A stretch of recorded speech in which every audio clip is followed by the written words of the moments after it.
In the heart of the bustling factory, a hidden room lurked behind a massive metal sheet. Behind the metal sheet, the young and smart boy stumbled upon a mysterious room, untouched for years. Among the dusty relics, a lone toy plane glinted in the dim light, waiting to be discovered. With a shimmer of magic, the toy plane sprang to life, dancing through the air in a whirl of sparkles. Chaos erupted as the toy plane streaked past bewildered workers, leaving a trail of confusion in its wake. Realization struck the young observer as he saw the toy plane's antics jeopardizing the safety of the factory.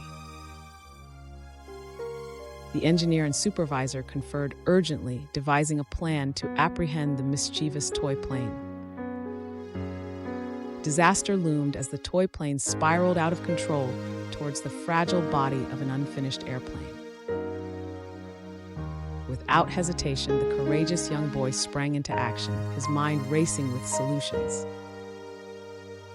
With nimble hands and a sharp mind, the boy guided the toy plane away from its destructive path towards safety. With a soft thud, the toy plane settled on the ground, reverting to its inanimate form, the magic waning. Amidst cheers and applause, the factory workers gathered around the young hero, celebrating his valor and newfound camaraderie.